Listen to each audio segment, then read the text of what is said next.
city through the whole show, which is going to have anybody up against glass, okay? Now, I work with every gator that you see here. Each one of these guys does 1 or 2 shows a day, so they all take turns, don't get stressed or anything like that.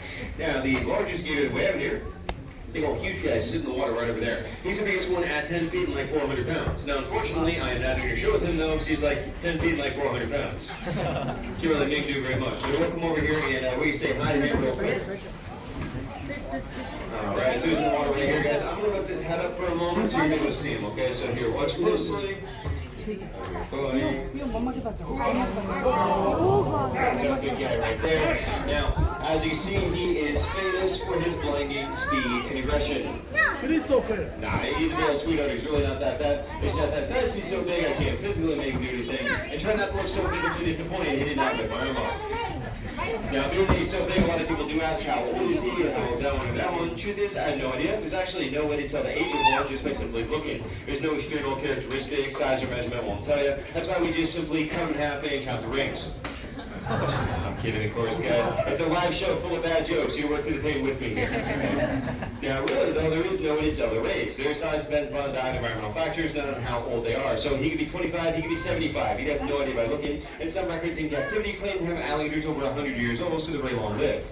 Now, here we mainly feed these guys raw chicken and other kinds of meat, but in the wild, they're opportunistic hunters. They like to eat things like raccoons, turtles, fish, birds, and of course their favorite, tourists. Yeah.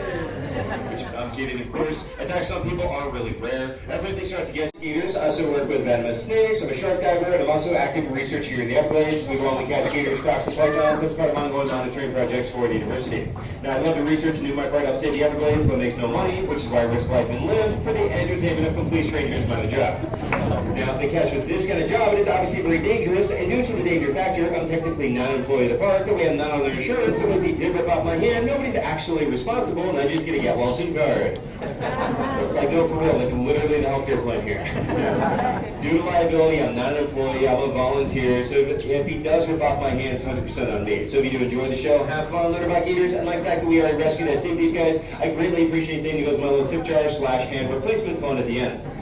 And the last thing I'm going to say is don't try this on your own. I know I make it look easy. I'm calm and comfortable around them, not because it's safe, but because I've handled gators since I was a little kid, and I'm what they call desensitized and mentally unstable. Don't try it on your own. It takes one slip, you can lose life or limb. I feel very lucky I've never had a bad accident. I have had friends that did. I had one friend get bit in the hand during a show. Gator shook, death rolled, snapped his arm in half. Seriously. I had another friend get bit in the upper arm, Gator death rolled, ripped his bicep muscle off the bone, 8 chunks of the arm. Like, he almost died. Now, I don't say that to be dramatic. I'm not trying to scare you. I don't want you to be afraid of them, but I know I make it look so easy that people do forget it's a powerful predator, so never try this or approach them. Now, as you can see, they're not aggressive. They're not out to get you. They're not going to chase you down. But when people feed them, squirt their habitat, or try to handle them, that's how people get hurt or killed. Leave them alone, they'll leave you alone.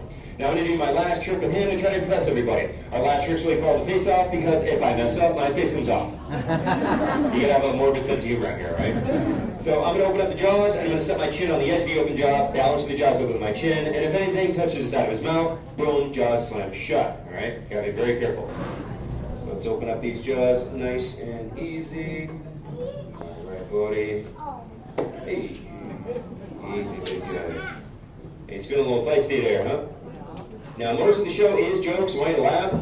This part is not a joke, and I like to remind everybody this is a live show. It's a real gator. If I mess up, he really does bite. So before I do it, I want some motivation. You guys enjoy the show? All right, here we go, very carefully.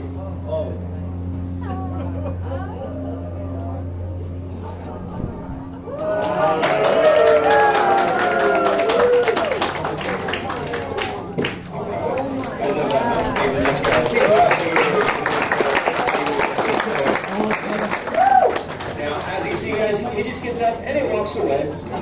He does not turn around and come after me. Like I said, the show doesn't hurt him. There's no revenge or anything like that. And he's going to lay down and take a nap in about 3, 2, 1. Alright, we're going to do a few on ask. We're going to take a baby gators, some of the cool animals check out. If you have any questions for me, I'll be saying it strategically by my tip jar, the Carter, and Venmo, and Cash App. You guys enjoy the show and have fun? We're going to exit out right this way, and then right back here for the baby gator photo. Thank you.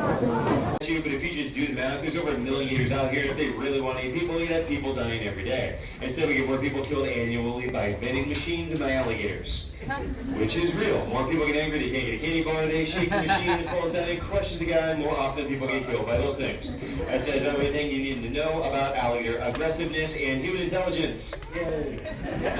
Now, for your show, let's go ahead and grab hold one. I'm going to go and get this guy from over here. We're going to grab him. We're going to bring back there to the center so everybody can see him, okay? So I need this one to move. He's already done a show. Come on, scoot out of the way.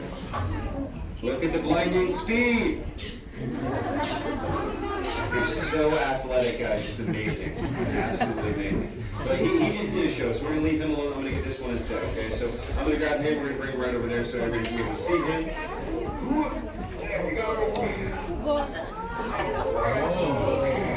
Now, usually when I pick up an alligator that's like as big as I am, people clap. Cheers, anybody out there, guys?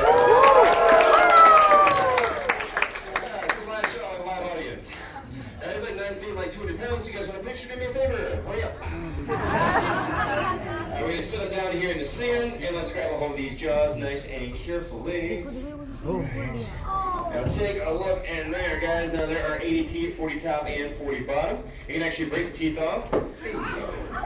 Oh, yeah, they do bite. Yeah, look, they're lazy, but they do bite. Okay. Now, like I say, guys, they break the teeth off, grow them back, and cycle through several thousand teeth in a lifetime, which comes in handy because of how hard they bite. A large gator can bite down with an entire ton of force in the mouth, 2,000 pounds per square inch of power. Now, y'all don't look impressed with that number. You gotta think about it. 2,000 pounds. That's not power to snap any bone in your weak, fragile human body and crush your skull like a potato chip. If you're not impressed by that, it's because you're on the wrong side of the glass. Now, even though they can bite down so hard, you can hold the jaw shut with your bare hand if you're fast. All that power is for closing, very little for opening. So if you're ever about to be attacked by one, remember, you don't have to run away. Simply turn around, grab those jaws, you'll do great. I'm kidding, guys. You want to run for your life. Now, we have all these alligators in here for a reason, though. We're actually an alligator rescue, and these are all considered to be nuisance gators. Now, a nuisance gator is one that shows up in a backyard, swimming pool, he ate Fluffy, stuff like that, right? Now, once he's somebody's dog, you send out a trapper to capture and kill the gator, unless the dog's like a Pomeranian, we'll let that gator go. That's fine. Unfortunately, though, the state of Florida does kill several thousand nuisance gators a year, which is really sad. It's not their fault. It's usually a nuisance person that causes a problem, and by that I mean people that feed them. Once you feed him, he'll learn to associate you with food. You don't have food, you are food. That's why it's against the law to feed them. Now, we do it here. We do our shows with these nuisance gators instead of him being turned into a suitcase or a pair of boots, which you appreciate that, right, big guy? Yes, he does. That's why I consider it an alligator rescue, because every gator that you see here would have sadly been destroyed if they were not here with us. Now, we're also very fortunate. We work with one of the only committed non-kill gator trappers around. I work under him and rescue these guys out of people's backyards myself. Actually caught one of them on somebody's front doorstep at 4 in the morning. Like, imagine going leaving work early, sun's not even up, open your front door, and surprise, that thing's on the welcome mat. It's literally what happened. So they safely capture and rescue that gator. Now, again, I said the word rescue because if a different trapper shows up, they just simply shoot the poor alligator. And the reason behind that is, as nuisance gator trappers, we don't get paid to catch a gator. The gator is the payment. Because in the state of Florida, if they paid money and then they rip your arm off, you get sued for liability. So the state says we don't pay, we're not responsible. The payment is the body of the gator. So the only way a trapper makes money is killing the gator, is selling the meat and the hide. Which means that me and the group that I work with are the only ones dumb enough to work for free. We volunteer our time unpaid to rescue them out of backyards and bring to sanctuaries like this instead of having them killed for a profit. Now, hold on, he's getting all feisty there. Relax, buddy. Now, the state does not allow the release or relocation of nuisance gators back out there due to their homing ability. And what that means, even if you took him 100 miles away and drop him off, give him a month, he'll go back to the same backyard he was caught from. They breed the Earth's magnetic field to find their way. That's why they're recognized as such amazing navigators. Navigator. You'll get a couple minutes, guys. Now, if you want to learn more about the rescue, what we do, and how we save them, check out the TV show is to film here called Gator Boys on Animal Planet. I'm one of the guys that was on the TV show. Now, gator wrestling is not like wrestling in a ring. I don't have body slam. It's actually techniques used by the native tribes of Florida, and one of their maneuvers was holding the jaws shut between your chin and your chest, allowing your hands to be free to take out a rope and then tie the jaws shut. Which sounds like a horrible, dangerous idea, because it is, so I'm going to show you. Hold the jaws underneath my chin, makes a cool looking photo, and I give you a thumbs up out to the side. If it does go horribly wrong, switch your camera from photo to video. And here we go very carefully.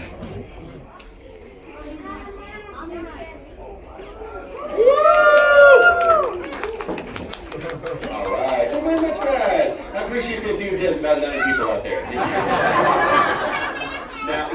biggest question I get all day long: why aren't they all attacking me? Why aren't they more aggressive? How am I still alive? And why do I look so disappointed I'm still alive?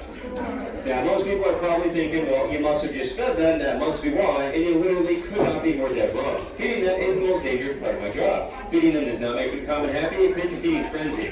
When I feed them, it's the last thing I do for the day, and I go home. When I come back in here, you're all going nuts. Now, if you're thinking, yeah, if I feed my dog, he loves me, why wouldn't they be the same? Because does that look like your dog?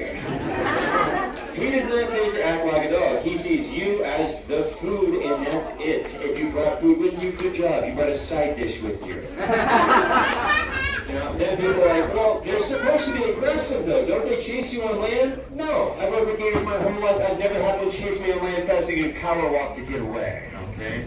And they are simply not as aggressive as people think they are. More people died in gender reveal parties this year than from alligators. Okay?